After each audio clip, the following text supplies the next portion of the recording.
Yeah, why not? If you guys want to go take a look, you might want to just go down the stairs there, or if you can see from here. But what we need you to start doing, and I talked last week a little bit about this, don't be afraid of that lateral motion, because I think over the years we've had a lot of different techniques drilled into us. It used to be when we paddle and our top hand would always stay over top of the water in this little kind of window. That window over the years has gotten a little bit wider. Okay, so it's okay to bring it over.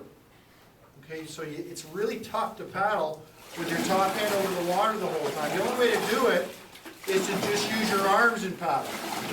Okay, but as soon as I start to open the stroke up, it makes it easier for me to twist. Okay, as soon as I start to come across like that, it makes it a lot easier for me to involve more body and twist.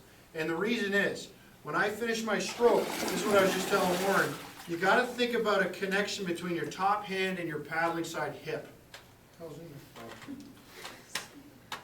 Okay, so you're going to get to this position here, and then this top hand is attached to this hip.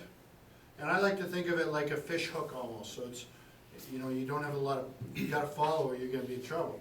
So you get to this position, my top hand is attached to this hip. So as soon as I start to trigger that recovery with my top arm, which is what I put in a lot of people's comments, trigger the lift and the recovery with your top arm. As soon as I start that motion, my hip's going to follow. You see that? It can't go too far because I'm sitting on a seat and they're not up like in a C1 moving around. But they can move enough to position your body the way we want you to position for the next stroke. So you finish your stroke.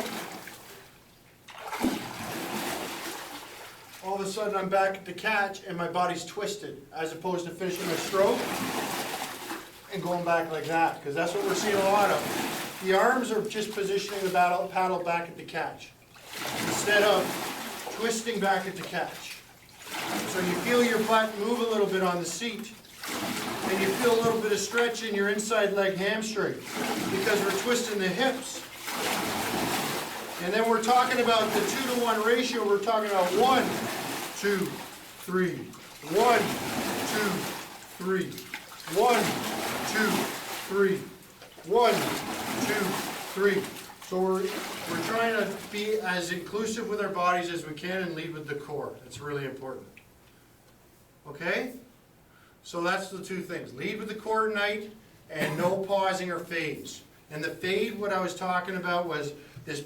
You know, I don't even, people are really hammering the catch. I don't want to do it because I don't want to get wet. But big splash here, hammer, and then boom, and it just fades. Boom, and it just fades. That's the anchor I'm talking about. You're just throwing the anchor up. Okay? We need the blade to accelerate through. Okay? Because this is our last opportunity here to just press the boat. Because you're going to have a moment when there's no propulsion. So we've got to get as much out of that as we can.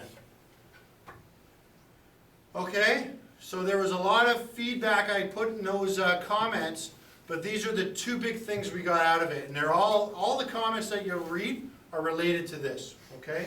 So we've got to think about leading with the core, and we've got to think about getting rid of those pauses or those fades. We've got to just keep harnessing the energy, because as soon as you stop, you got to start, and it takes energy to restart. Yes?